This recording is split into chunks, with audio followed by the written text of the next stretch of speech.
로마서 4장 17절부터 25절까지의 말씀 제가 읽겠습니다. 기록된 바 내가 너를 많은 민족의 조상으로 세웠다 하심과 같으니 그가 믿은 바 하나님은 죽은 자를 살리시며 없는 것을 있는 것으로 부르시는 이시니라. 아브라함이 바랄 수 없는 중에 바라고 믿었으니 이는 내 후손이 이 같으리라 하신 말씀대로 많은 민족의 조상이 되게 하려 하심이라.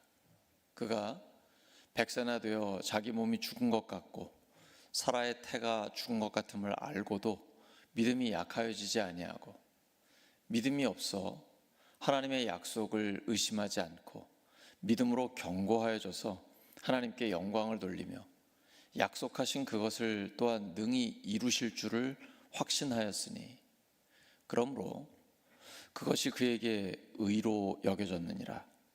그에게 의로 여겨졌다 기록되는 것은 아브라함만 위한 것이 아니요 의로 여기심을 받을 우리도 위함이니 곧 예수 우리 주를 죽은 자 가운데서 살리신 이를 믿는 자니라. 예수는 우리가 범죄한 것 때문에 내줌이 되고 또한 우리를 의롭다 하시기 위하여 살아나셨느니라. 아멘. 그럼에도 불구하고의 믿음, 그럼에도 불구하고의 믿음이라는 제목으로 하나님 말씀 전하겠습니다. 쉽지 않은 믿음입니다. 남자가 100세 가까이 됐을 때 아이를 낳는 경우는 제가 해외 토픽에서 봤어요. 인도에 있는 96세의 할아버지가, 할아버지 맞죠?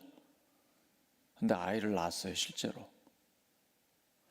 근데 제가 여자가 90세에 아이를 낳는 경우는 아직까지 한 번도 본 적이 없어요. 근데 하나님 말씀을 들었습니다. 내년 이맘때에 아들을 주시겠다. 내 아내의 나이가 89세입니다.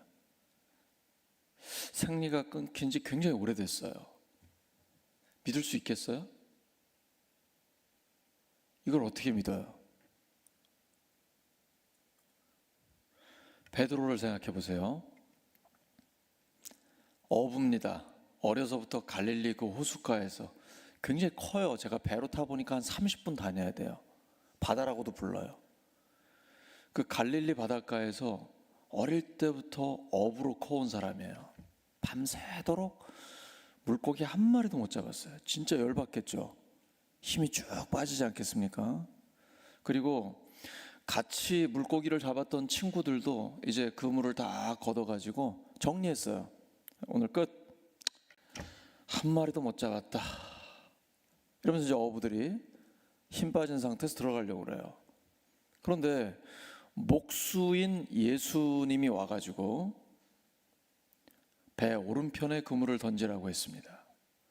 여러분이 베드로라면 어떻게 생각하시겠어요? 이하나, 네가 베드로라면 어떻게 생각하겠어? 이거 완전히 공자 앞에서 문자 쓰는 거 아닙니까? 목수가 어부한테 와가지고 배 오른편에 그물을 던지라니 이 말 듣겠어요? 거기다가 지금 그물까지 다 씻어가지고 정리 끝냈는데 또 배를 타고 나가야 되잖아요. 이것처럼 번거로운 일이 어디 있어요? 이걸 누가 하겠어요? 베드로 얘기합니다. 말씀에 의지하여 그물을 던집니다. 이게 명언이고 짧지만 실제로 내가 하기는 쉽지 않은 거예요. 말씀에 의지하여 그물을 던지는 거예요. 그랬더니 그물이 찢어질 정도로 물고기가 잡혔어요. 옆에 있는 친구 배까지 불러가지고 꽉 찰 정도예요. 우리가 믿는 하나님은 이런 하나님이에요. 없는 것을 있는 것처럼 부르시는 하나님, 죽은 자를 살리시는 하나님. 하나님을 믿으려면 우리 이런 하나님을 믿읍시다. 그냥 상식적으로 믿으면 그건 믿음이 아니에요. 이치에 맞고 상식적이고 내 마음에 들고 그래서 믿는다, 그건 믿음이 아니에요. 그냥 자기 판단이에요. 하나님이 가장 쓰시기 어려운 사람은 상식대로 사는 사람이에요. 우리는 상식을 존중합니다. 하지만 상식을 초월하는 것입니다. 그분이 하나님이기 때문이에요. 아브라함은 바랄 수 없는 중에 바랐습니다. 그럼에도 불구하고 믿었습니다. 하나님이 말씀하셨기 때문에 믿은 거예요. 내 말씀대로 됐습니다. 이사야 55장 10절과 11절입니다. 비와 눈이 하늘에서 내려서 땅을 적셔서 싹이 돋아 열매를 맺게 하고 씨 뿌리는 사람에게 씨앗을 주고 사람에게 먹거리를 주고 나서야 그 근원으로 돌아가는 것처럼 나의 입에서 나가는 말도 하나님의 말씀도 내가 뜻하는 바를 이루고 나서야, 내가 하라고 보낸 일을 성취하고 나서야 나에게로 돌아올 것이다. 멋있죠? 그래서 우리는 하나님 말씀 믿는 거예요. 하나님 말씀을 붙들고 끝까지 포기하지 않는 거예요. 특별히 여러분 기도하실 때 중간에 끊지 마세요. 30분, 1시간, 2시간 맥을 끊지 말고 계속 기도하세요. 제가 우리 교회에서 기도회를 인도할 때는 중간에 끊지 않아요.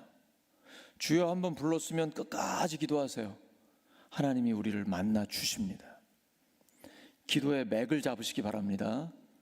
기도의 맥을 놓치지 마세요. 기도의 이 줄을 잡으세요. 끝까지. 하나님께서 우리에게 말씀하십니다. 하나님은 오늘도 말씀하세요. 하나님 우리 만나 주십니다. 기도할 때 이 약속을 붙드셔야 돼요. 하나님의 약속은 반드시 이루어집니다. 믿음은 바라는 것들의 실상이요 보지 못하는 것들의 증거예요. 그래서 아브라함이 그 하나님을 믿은 겁니다.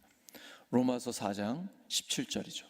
기록된 바 내가 너를 많은 민족의 조상으로 세웠다 하신 것 같으니 그가 믿은 바 하나님은 죽은 자를 살리시며 없는 것을 있는 것으로 부르시는 이시니라.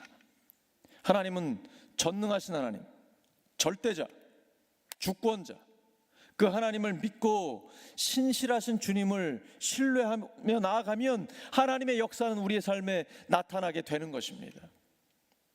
상황은 불가능할 것 같아요. 내가 볼 때 이건 안 돼요. 다른 사람들도 어렵다고 얘기해요. 그리고 마귀가 마음에서 살살 속삭입니다. 야, 정신 차려. 이렇게 힘든데 네 믿음이 무슨 소용이 있어. 야, 그거 다 꿈 같은 얘기야. 성경에나 나와 있지. 그 목사나 하는 말이야. 그 직업적으로 하는 말이야. 다 이렇게 속삭입니다. 이런 말에 속지 마시기 바랍니다. 하나님의 말씀은 반드시 이루어집니다. 이 믿음으로 나아갈 때 그 약속이 어느 날 갑자기 성취됩니다. 그날을 기다리셔야 돼요. 믿음으로 믿고 기다리시기 바랍니다. 반전의 역사가 일어납니다. 에스더 시대에도 마찬가지입니다. 페르시아 대제국의 총리였던 하만이 이스라엘 백성들 다 죽이려고 합니다. 그리고 눈엣 가시였던 모르드게를 장대에 달려고 높은 장대 만들어 놨어요. 근데 하나님이 역사하시니까 모르드게가 아니라 하만이 달려요. 이스라엘 백성 전체를 하나님이 살리셨습니다. 우리 하나님은 역전시키시는 하나님입니다. 반전의 하나님입니다. 전능하신 하나님을 믿고 오늘 믿음으로 기도하시기 바랍니다. 그 기도의 맥을 잡을 때에 하나님이 우리의 기도에 응답하실 것입니다. 사랑하는 우리 울산교회 성도 여러분, 믿음은 바랄 수 없는 중에 바라고 믿는 것입니다. 그럼에도 불구하고 믿는 것입니다. 하나님의 말씀이기 때문에 믿는 것입니다. 이 믿음으로 전능하신 하나님을 경험하시기를 예수 그리스도 이름으로 축원합니다. 하나님 아버지, 믿음의 조상 아브라함을 본받기를 원합니다. 저희들도 하나님이 약속하셨기 때문에, 하나님이 말씀하셨기 때문에 믿고 나아갑니다. 하나님을 사랑하는 자, 곧 그 뜻대로 부르심을 입은 자들에게는 모든 것이 합력하여 선을 이루느니라. 그 약속 이루어 주시옵소서. 우리 어린이들, 청년들, 젊은이들 그리고 장년들이 주님 앞에 함께 나와 하나님의 약속을 붙들고 기도합니다. 오직 성령이 너에게 임하시면 너희가 권능을 받고 예루살렘에서 땅끝까지, 울산에서 땅끝까지 예수 그리스도의 증인이 된다고 주님 말씀하여 주셨습니다. 하나님의 약속 이루어 주시옵소서. 성령의 권능으로 하나님의 일을 감당하게 하여 주시옵소서. 성령 충만케 하소서. 지혜 충만케 하여 주시옵소서. 하나님의 은혜가 충만케 하여 주시옵소서. 하나님, 약속 붙들고 기도할 때 오늘도 하나님을 새롭게 만나게 하여 주시옵소서. 하나님을 경험하게 하여 주시옵소서. 우리 모두에게 그럼에도 불구하고의 믿음을 주시옵소서. 전능하신 하나님을 신뢰하는 강력한 신앙을 허락하여 주시옵소서. 예수님의 이름으로 기도드립니다.